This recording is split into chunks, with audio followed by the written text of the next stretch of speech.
All right, here we go. We're going to finish up the immune system now. We're going to talk about the adaptive branch of your immune system. This one may take a little bit longer. The adaptive immune system is more complex than your first and second lines that make up that innate branch of your immune system. But we're just going to kind of hit some highlights here. We're not going to get into a lot of gory details.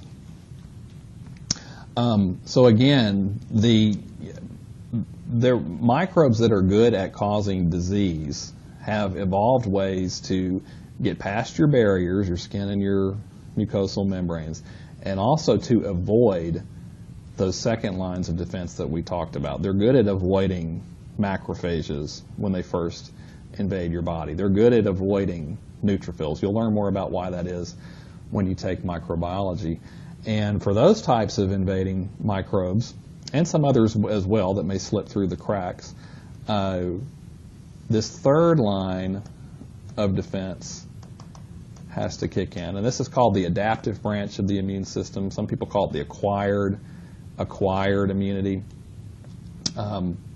because you only develop this after exposure to a particular microbe. Those other things we talked about, inflammation, neutrophils detecting bacteria and swallowing them up, those types of things happen immediately. You don't need prior exposure to a particular microbe for those to kick in. Now, we mainly think about the immune system protecting us from infectious microbes, but it also protects us against abnormal body cells as well, like cancerous cells. It will also play a role in things like tissue rejection as well. Also plays a role in allergies. That's a special case where this particular branch of your immune system is overreacting to. Well, it's actually, allergies involve multiple branches of the immune system, but it's an overreaction to something that you are exposed to. And you'll hear where it says activates complement. Complement is a protein-based set of weaponry that your immune system uses. We're not going to go into the details of that here. You will hear more about that when you take microbiology. Some key features of your adaptive immune responses, very specific for particular types of microbes. You get exposed to this year's strain of the flu. The immunity that you develop from that probably isn't going to work very well against next year's strain of the flu. It's very, very, very specific. It's systemic, so it's not just localized. Like inflammation can be a very localized response. An adaptive immune response, once it is stimulated, extends all throughout the body. And then this is key here too, memory. This branch of your immune system remembers that you've been exposed to a particular microbe, and that allows it to respond much, much, much faster the next time. There are a couple of branches of the adaptive immune system. One is called humoral immunity. Humoral here is referring to body fluids, body humors. That's an old term from way, way, way, way back in the day for body fluids. This is referring to antibody immunity. And you've probably already talked about antibodies when you did your blood typing lab. Antibodies are protein weapons.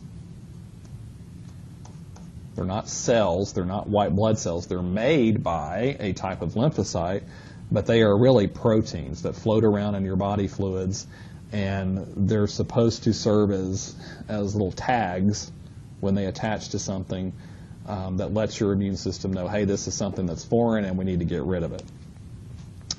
That's the humoral branch that deals with antibodies. Then you also have what's called cell-mediated immunity or cellular immunity, which involves cells whose job it is to help detect and eliminate invading microbes in a specific way.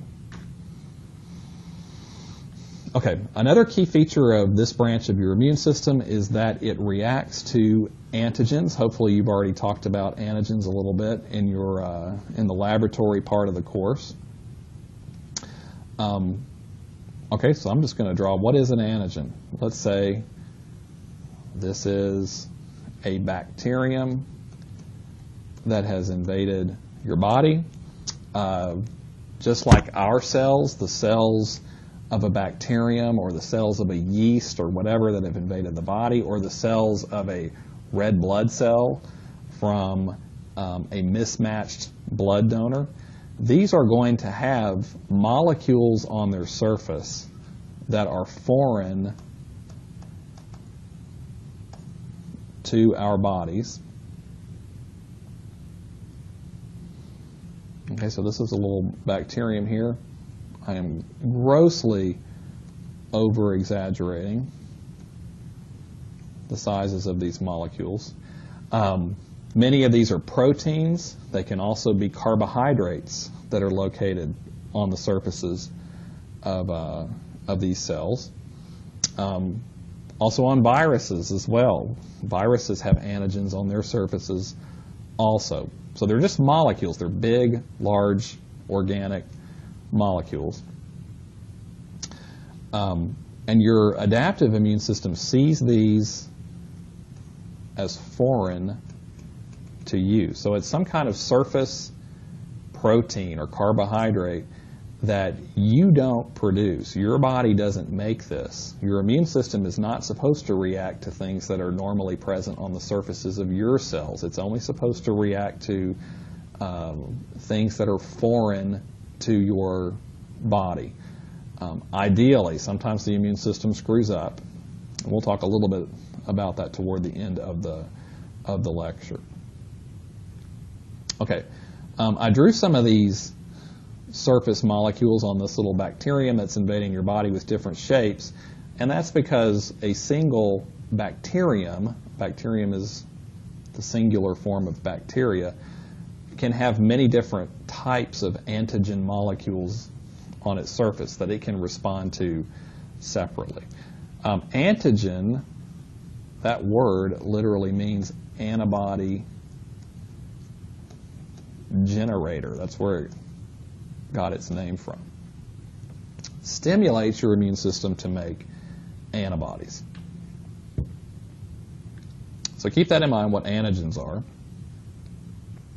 Cells of your adaptive immune system.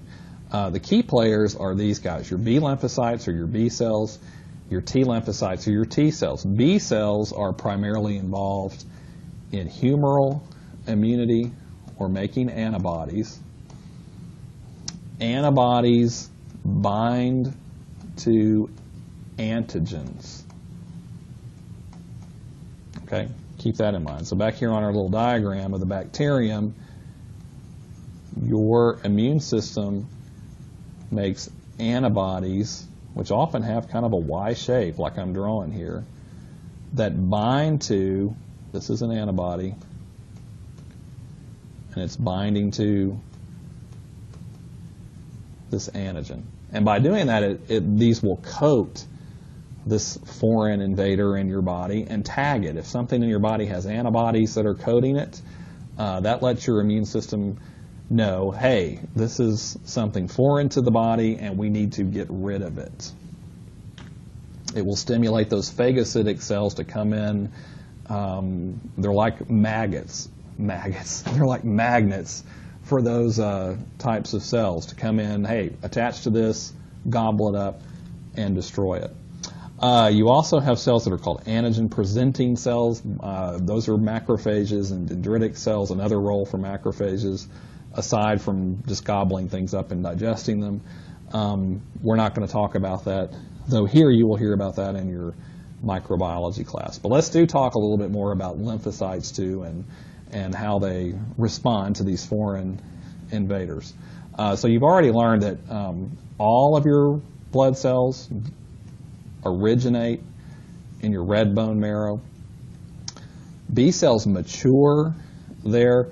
T cells leave the bone marrow in an immature state, and they mature in the thymus.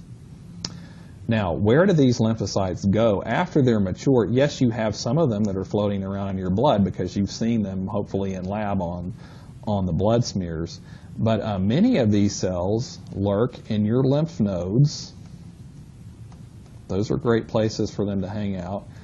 You have them in your spleen.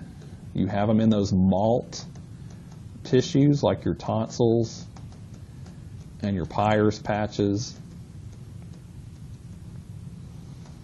And they're hanging out in these locations because those are great places for them to intercept invading microbes.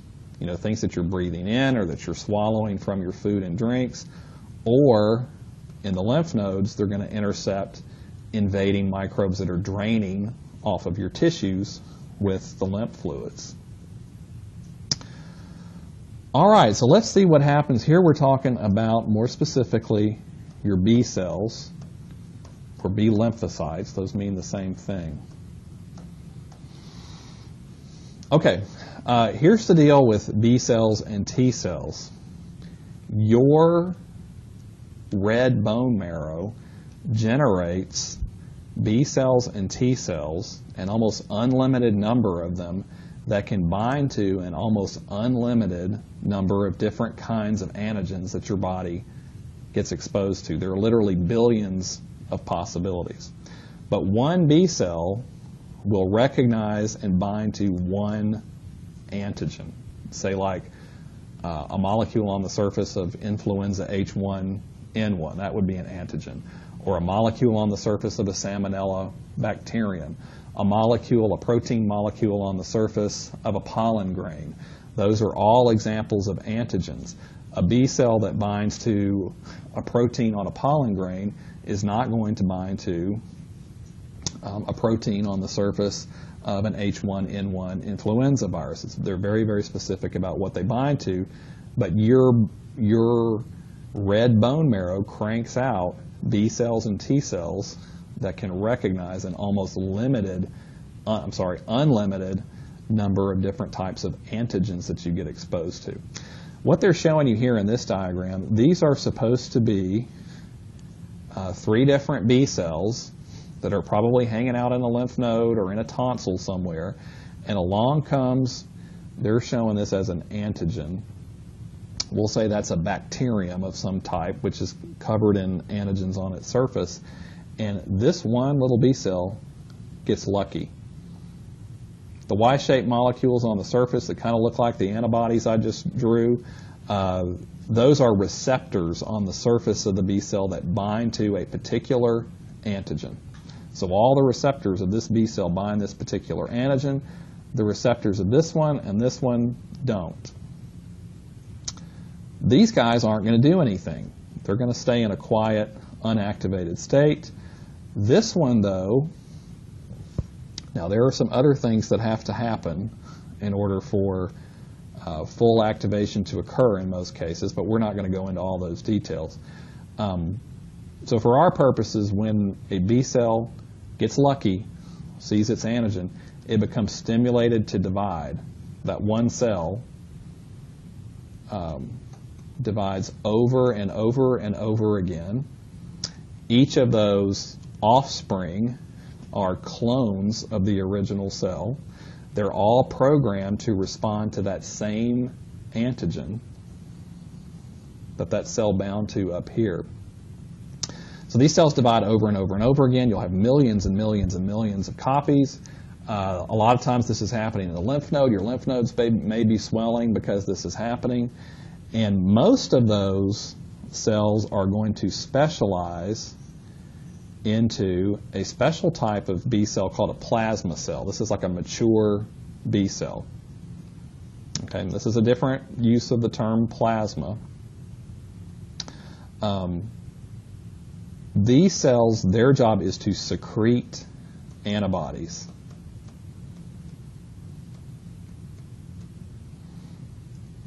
These antibodies will bind to these antigens up here at the beginning that stimulated that original single cell. They bind to that same antigen, so keep that in mind as well. So now you're going to be, these cells are going to be secreting tons and tons and tons of these antibody molecules, which get released into your lymphatic fluids. Those end up in the bloodstream. They get returned to the subclavian veins. They enter your blood circulation. They're going to flow to all tissues in the body, and they can exit those tissues in locations where you have an infection occurring and bind to these little microbes that have invaded the body. They basically tag them. Here's a bacterium. It gets antibodies that are covering it. Those antibodies function like little tags that tell your macrophages, for example, get over here and bind this guy and digest him and destroy him. He's foreign and we need to get rid of him. Okay, now on this diagram, I said just a second ago, this is the one B cell that got activated. It divided over and over again. Most of those clones that came from that single cell become these plasma cells that make antibodies. I said most. A smaller percentage of them specialize and become, I'm going to erase that, they become these guys. These are called memory B cells. What memory B cells do is they don't immediately start making antibodies. Instead, what they do is they stay in your lymph nodes, they go to your tonsils, they go to those malt tissues down in your intestinal tract, and they just kind of hang out there and lurk there, and they can live for many, many, many years. And then if you get exposed to the same invading foreign microbe again, and these cells bind to an antigen on the surface of that invading microbe, that same antigen that we were looking at up here, what happens is these cells, these memory cells, divide very quickly, much more quickly than the first time up here. They very quickly multiply, make lots and lots of plasma cells and more memory cells, and these plasma cells will secrete lots and lots and lots and lots of antibodies. This is called a secondary response, the second time you're exposed to a particular microbe.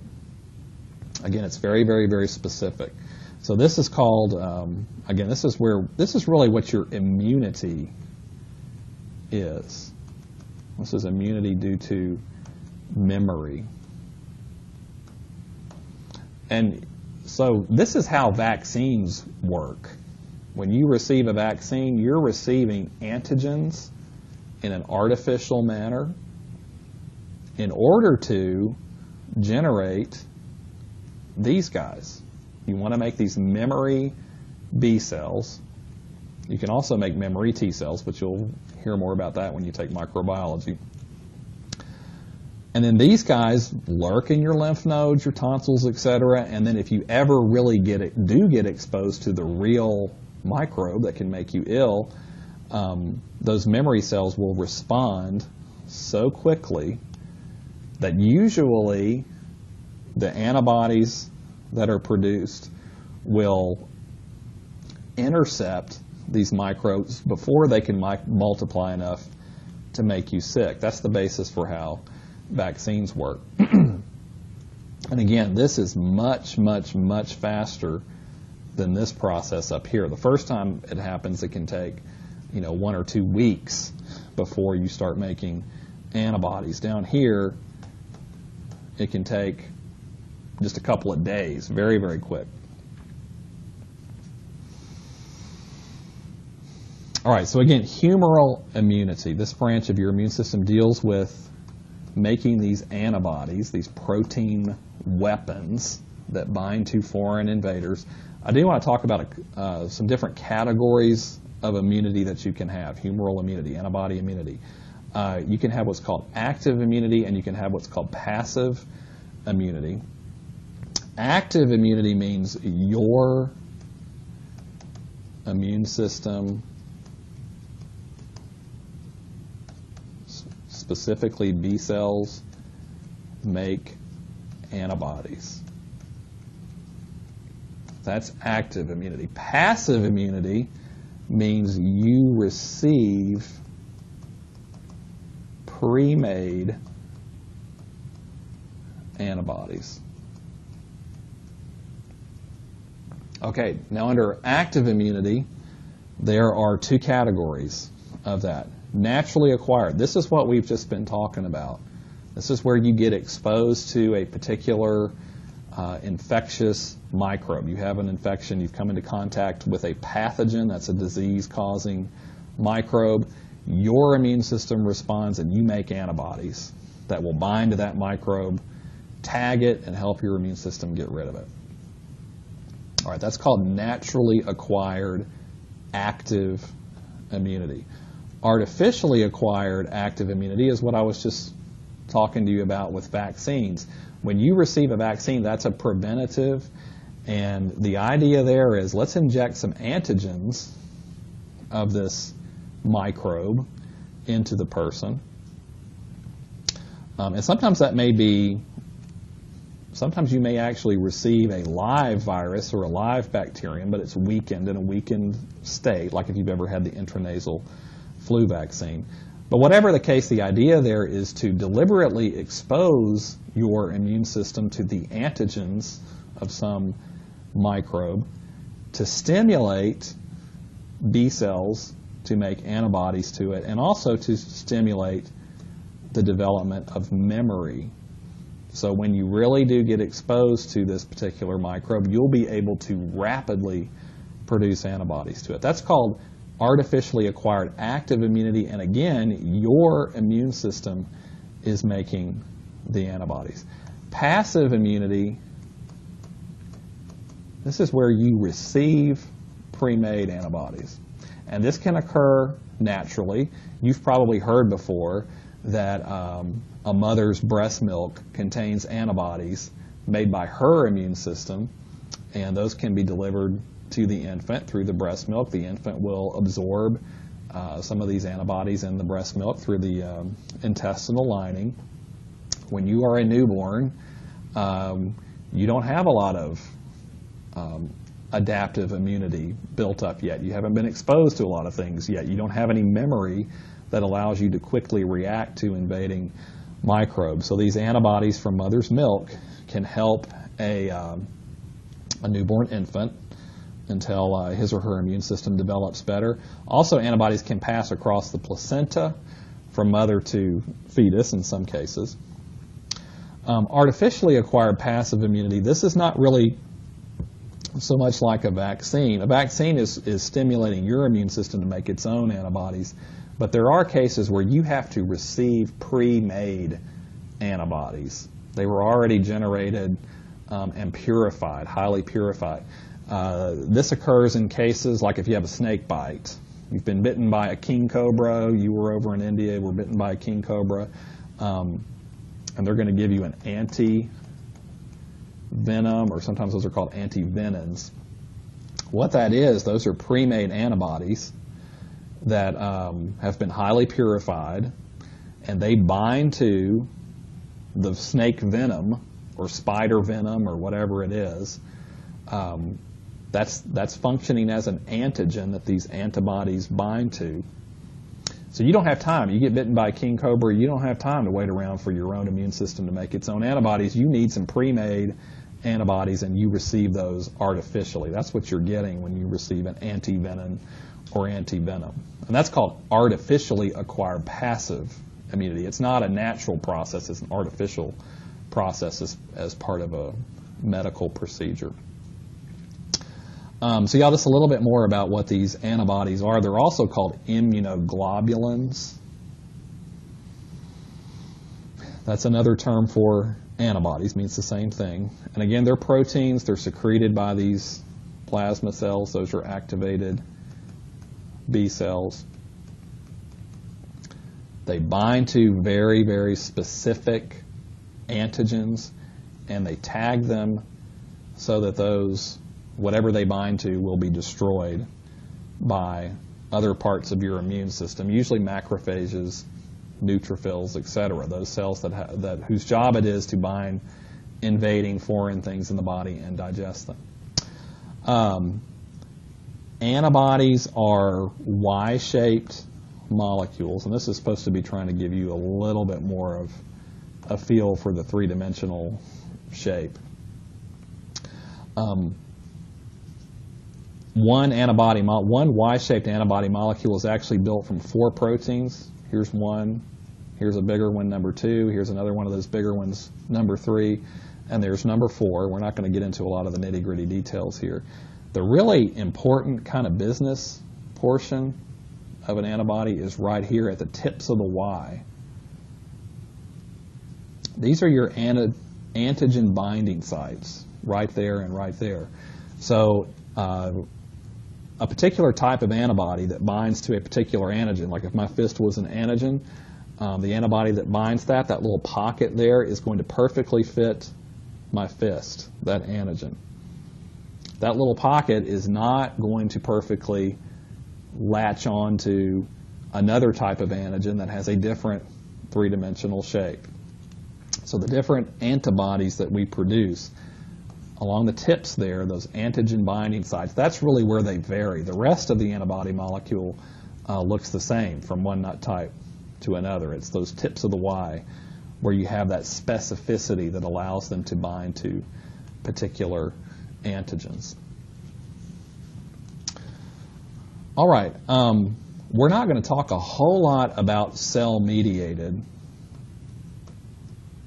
immunity.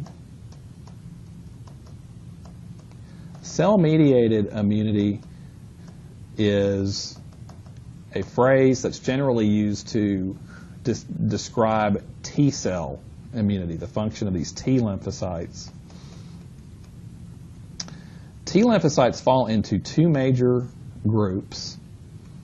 Let me write this down here. T lymphocytes, you have 2 major groups. You have helper T cells, or TH cells, and you have cytotoxic T cells, or TC cells. We're mainly going to take a quick look at cytotoxic T cells and what they do. The helper T cells, as their name suggests, they help other types of cells that are part of your immune system. They're sometimes called the grand conductors of your immune system. They're very important, but their functions are pretty complex, and we're not going to talk about those here. You'll hear more about those in micro. But let's talk about these cytotoxic T cells, because they are a very important branch of your immune system. And one thing that's key here, the targets: virus-infected cells, cells with intracellular bacteria or parasites, cancer cells, foreign cells like cells that you would receive from a donor in a blood transplant or a tissue transplant. The key thing here is these guys, cytotoxic T cells, they kill your cells in most cases, or they might kill transplanted or transfused cells. Why on earth would we want to kill our own cells? Here's the key. Viruses are microbes that don't, well, let's back up here for a minute. When you are infected with bacteria, very often those bacteria multiply in the extracellular spaces, in the extracellular matrix between your cells. They don't always, not all bacteria go inside your cells, they stay out there. Hey, that's great. So you make antibodies. Antibodies can float into these tissue fluids from your bloodstream, and they can bind those bacteria that are hanging out there in your tissue spaces. That's great. They're tagged for destruction, and now macrophages are going to come in and swoop those up and gobble them up. That's wonderful. Viruses, though, are a little more sinister. Viruses multiply inside your cells. They don't multiply in your tissue spaces. Viruses have to go inside your cells to multiply. Same thing, there are some types of bacteria that do this as well. They're called intracellular bacteria or intracellular You can have intracellular parasites as well, like malaria parasites, for example, are a type of intracellular parasite. Well, guess what? Antibodies don't go inside your cells. Or they don't do that very efficiently. So viruses and intracellular bacteria and other parasites, they're basically hiding from antibodies. And if we're going to get rid of them, the only way for your immune system to get rid of them is to kill the cells that are infected with them. And that's where these cytotoxic T cells come in to play. They make a lethal hit. And we'll see there, I've got a diagram on the next slide which will show us how that all works, and so I'll explain that on that slide. I'll tell you what, guys, just let's leave this out for now. You can read about that in your textbook, or you may hear more about that in your microbiology class. Let's take a look at what's going on here. We have a cytotoxic T cell, and it has migrated into one of your tissues somewhere. This is its target cell. So this is one of your cells, probably infected, let's say with a virus in here.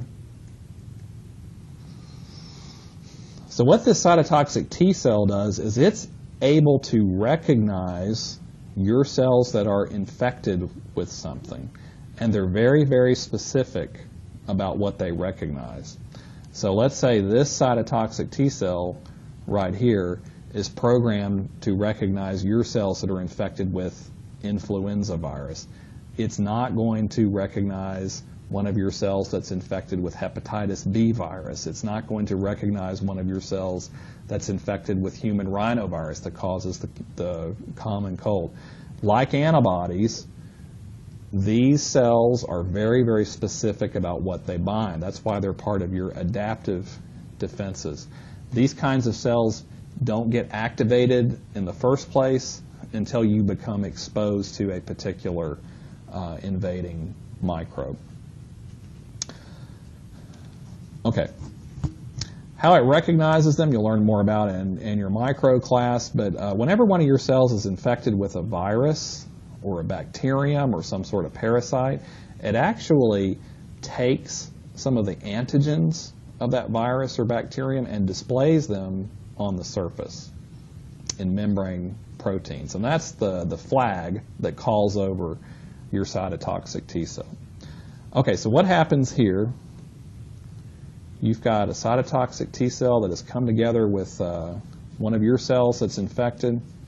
These two cells come together, and that's what we're looking at here in this particular diagram. A couple of things that happens. The cytotoxic T cell releases proteins that are called perforins.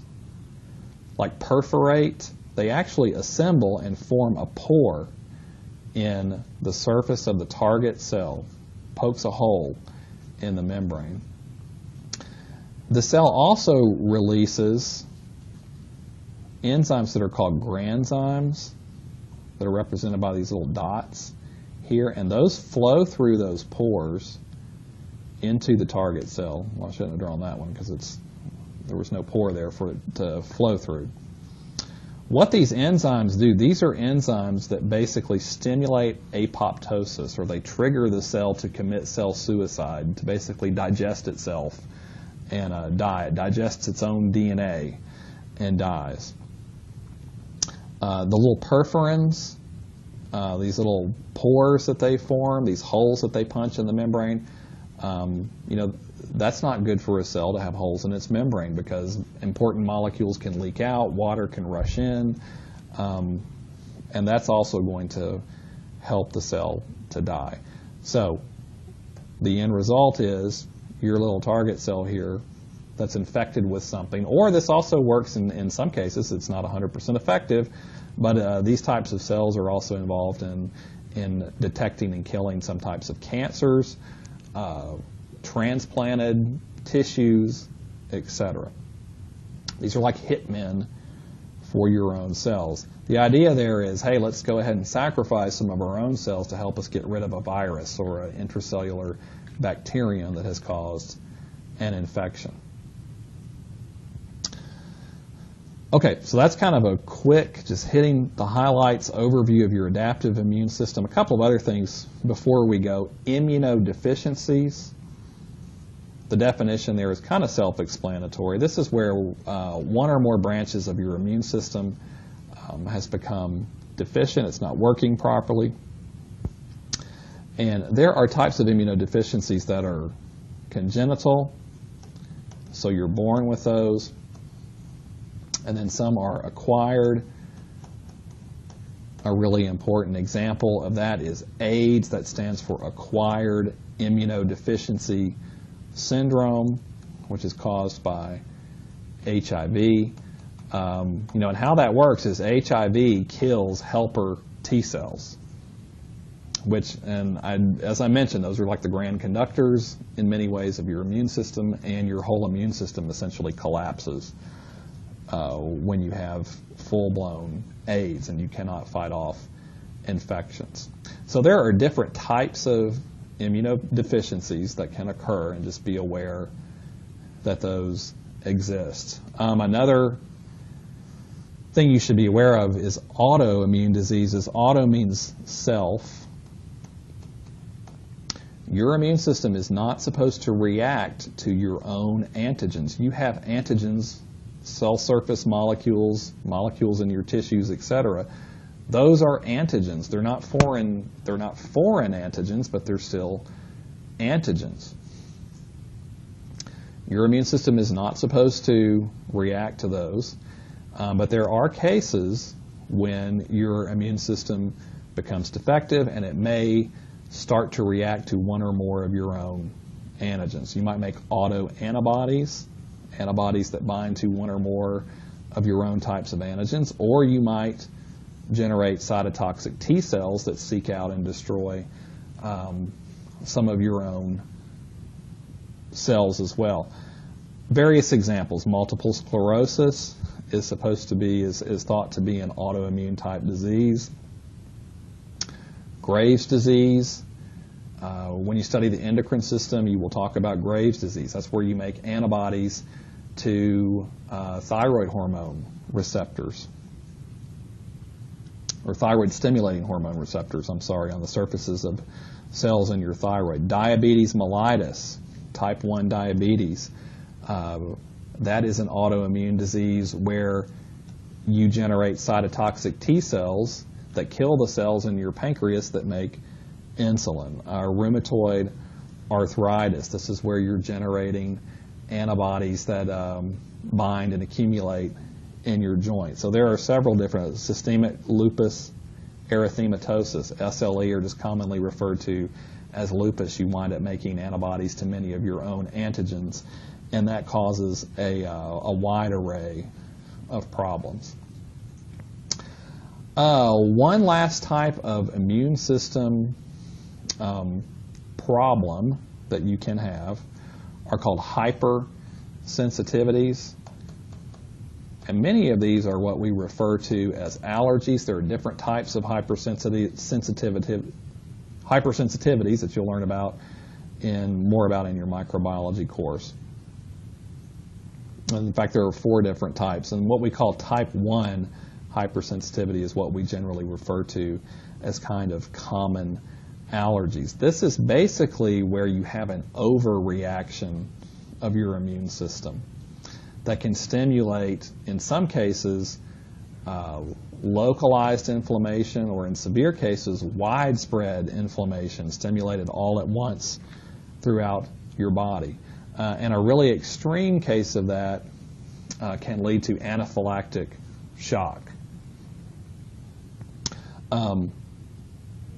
This is triggered. Let's use an example of like somebody with a peanut allergy.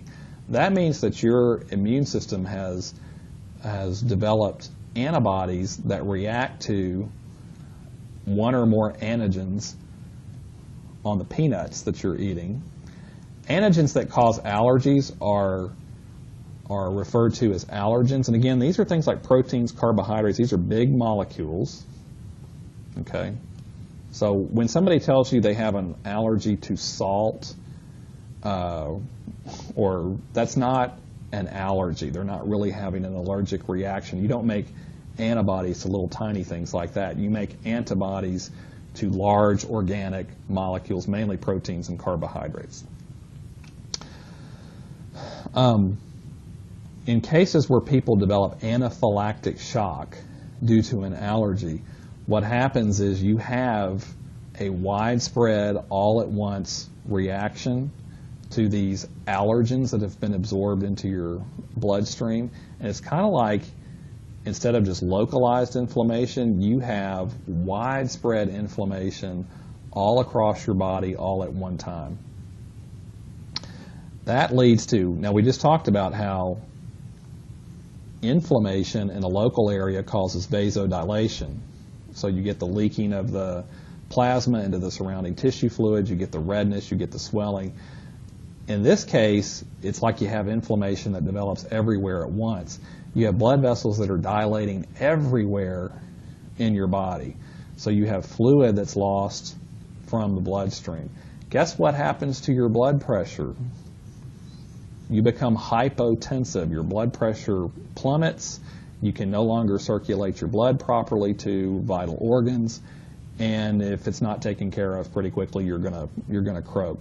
Also, can stimulate constriction of the bronchioles in your lungs. Those little tiny air passages actually constrict and make it difficult for you to breathe.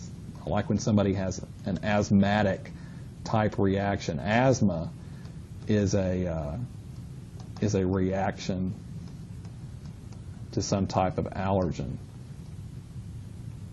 as well. Treatment, epinephrine. Epinephrine stimulates vasoconstriction, constricts the blood vessels, and tries to jack the blood pressure back up. Also will help stimulate more forceful contractions of the heart, if you remember your cardiac cycle, cardiac output lectures. So epinephrine hopefully will help restore blood pressure that's high enough to start circulating oxygenated blood back to your tissue so that all of your vital organs will survive. All right, so that's the end of our 2 video clips on the immune system. And if you have any questions, feel free to contact me. I'll be happy to answer those for you.